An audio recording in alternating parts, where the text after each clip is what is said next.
This is a test. This station is conducting a test of the emergency broadcasting system. This is only a test. All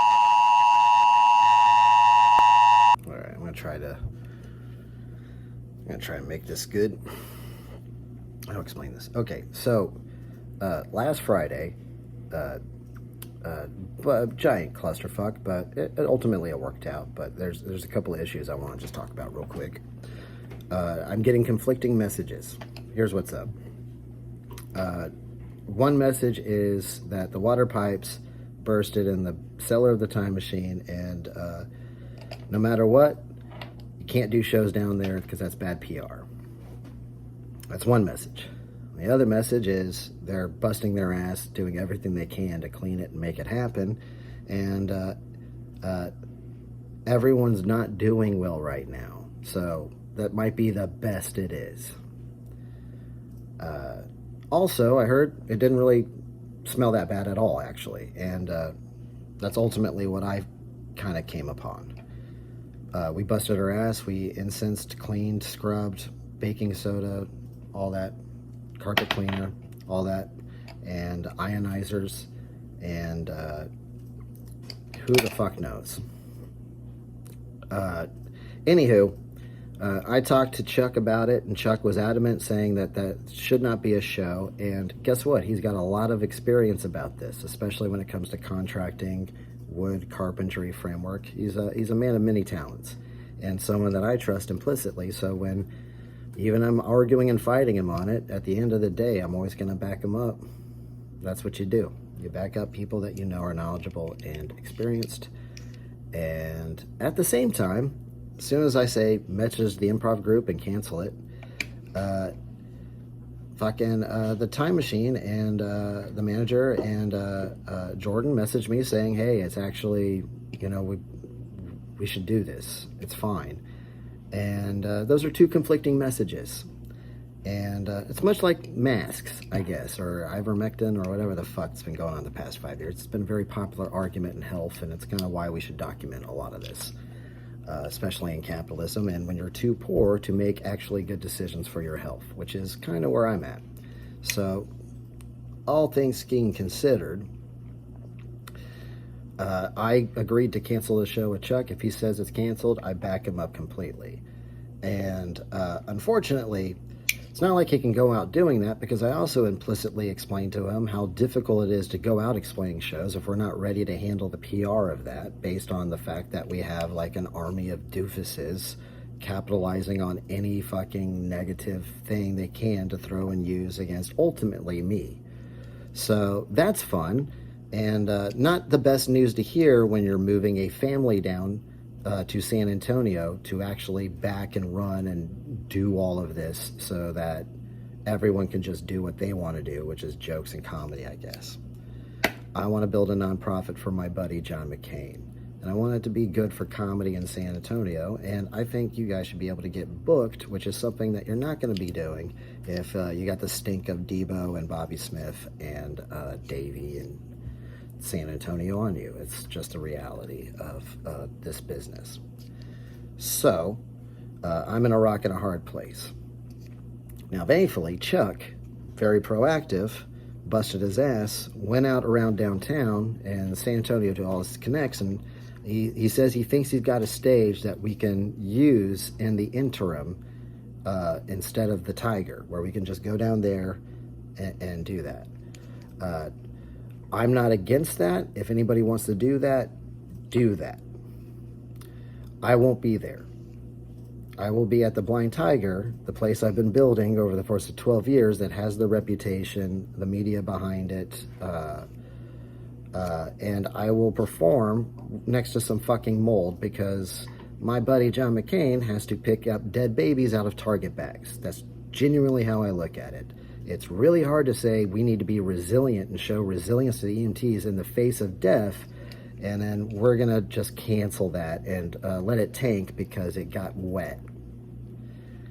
Which is a shitty way of dismissing something that a good friend of mine feels very carefully about. So, I want to recognize that and know that in the spirit of me saying it that way, that's not my intention to be shitty towards my friend or to lessen how he feels about this from his genuine experience and perspective and all that. I'm just telling you how I feel about it, and the truth be told, I haven't really made anyone else's life my concern other than what do you want to do? Can the tiger help? Let's make it happen. That's just been my theory. So if you guys want to go do another stage that Chuck's setting up, I strongly suggest, fuck yeah, have fun, do it. If I personally, well, I need to say this as well. Anything improv related, I'm gonna always back up Chuck, and I won't work with anyone else if Chuck's not involved. So that's a rock and a hard place, but that's also something that you do for your friend. You back up your friends. And so even though professionally this is kind of, this is a rock and a hard place, I'm not going to ask Chuck or anybody else to go against their own instincts or what they want to do for their own life and all that. So he's got my full support. And I won't work with anyone in improv unless he's involved. So that I just want that to be on me. No, that just needs to be said. He's not a party pooper. He just, everyone feels the way they feel about these things, and that's all you can ask in this world. That said, here's how I say no. There's no fuck you after that. It's just what is.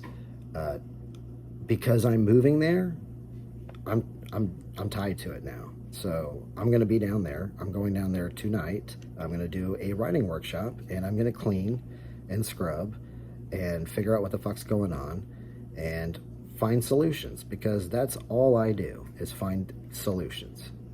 And they're not the best solutions because you don't live in a good solution city. That city doesn't really exist.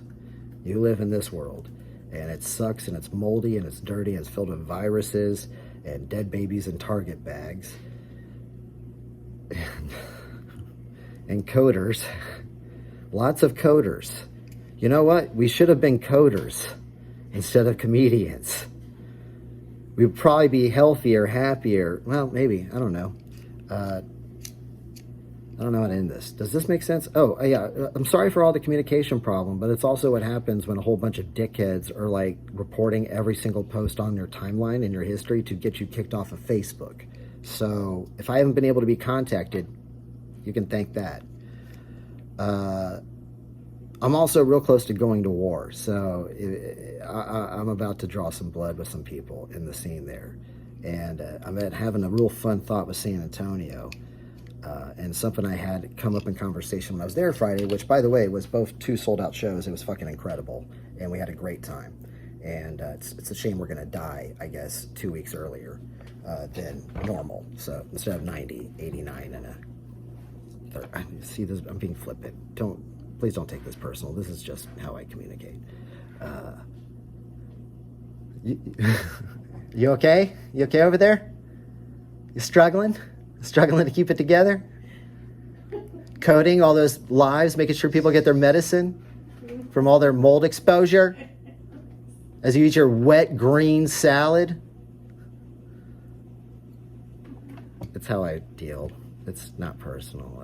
It's flippant, but it's fun, and I don't give a fuck. Rain, hurricane, good. Place goes on fire, good. We'll do a fire sale. I don't give a fuck. We're moving forward. At least I am. Anybody want to come along? Let's make it fun. If you don't, no hard feelings. Do whatever you got to do. It's your time. It's your life. And if anybody makes you feel otherwise, send them to me, and I'll fuck them up.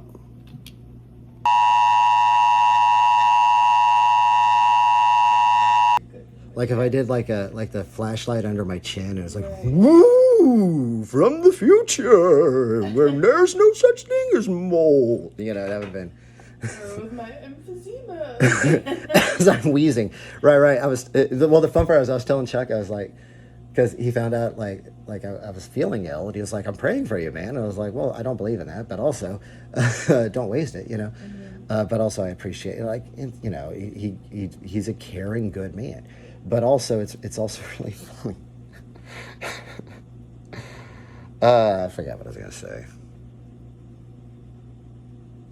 I think your message was good. All right. It encompassed everything. You addressed the shitty people without blatantly saying, "There's some spies in this group." Right. Which is because like it's an insult to spies. You know what I mean? Because what are you spying on? Right. Like, You know, you're spying on the party room of a children's restaurant. That's a fucking weird thing, right? yeah. And then, while shitting on it, utilizing and taking all its ideas and doing it poorly in other places. So it's just kind of like, what a waste of life. Yeah. But anyways, you did a good job of. yeah. So it didn't seem like I'm not dismissing Chuck, right? His feelings are valid. Yeah. And I know Brant has, concerns about that stuff, and I don't want them to feel like they have to hide it because the past 5 years they had to deal with COVID fucking. No, because I mean, if I were them, like, I'm thinking of, like, the experiences that, like, all the instances, like, have, and it's like, we've all expressed concern on, like, what are we breathing in right now, like, I mean, I still went to work, but, like, We it's still a go to legit- work. It's a legit concern, It's the capitalism argument, It sucks that you have to survive, Right. but it's also kind of rude to pretend like we deserve to be the first human beings that didn't have to survive. It's it's a complicated issue, and it's one that I feel like needs to be nuanced for people like my friend Chuck, who shouldn't have to feel like a piece of shit for making a good decision. Right, yeah. And at the same time, I shouldn't, and nobody else should feel like a piece of shit for going to a bar. Right. And this the thing is, like, I'm thinking of, like, Margie and Alex, like, they'd be like, we're so, like, our family's here, like. Well, and Like, a lot of Chuck's argument, it's owned by a rich Republican who does no money into it, and they've already closed a couple of gyms, but. Right. So I I think get that. Chuck's ultimate point is revolution, call this shit out. And it's like, yeah, I'd love to be able to do that, but I'd rather have a space to build this nonprofit over the course of this next year, get investors, Good, then fucking go get with it. right, while looking for real estate and property, while developing the program that he's developed and got and putting it into implications, while I'm building this website with Brandon, who is kicking ass. Yeah, is he on it? Oh, he messaged me the greatest message this morning. He is not just on it. He told me that one of his greatest wishes was to do editing and to, like, be a part of this stuff. And I'm like, I know you could do this. I knew you could. I just felt like, Fucking helper.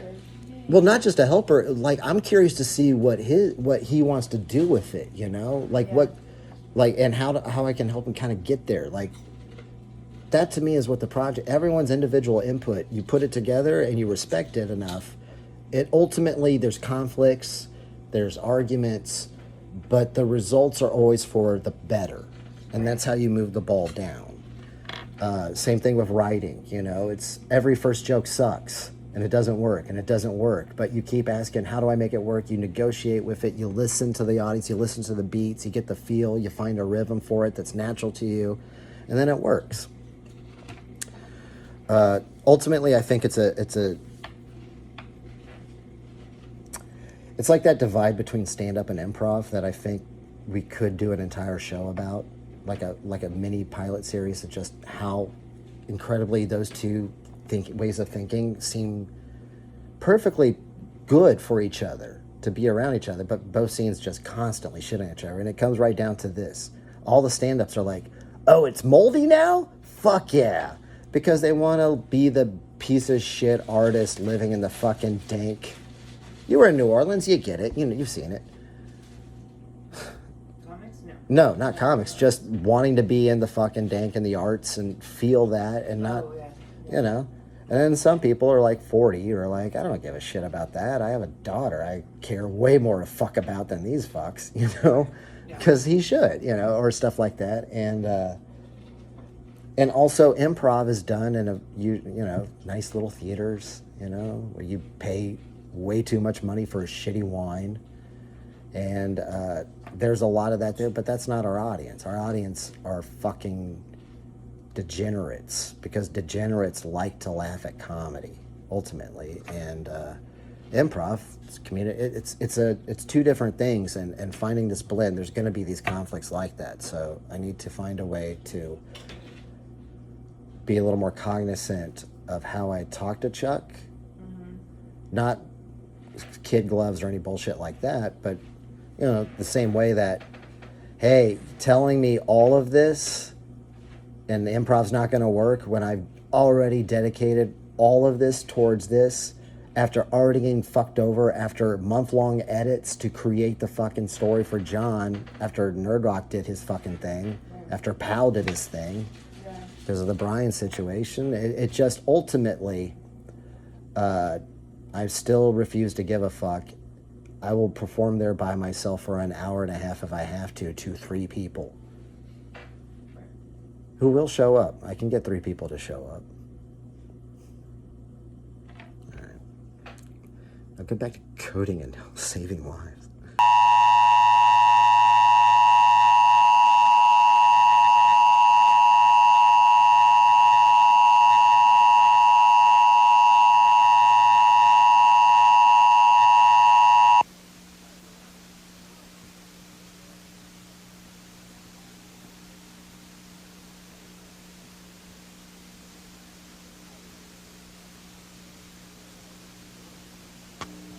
This is a test of the emergency broadcasting system.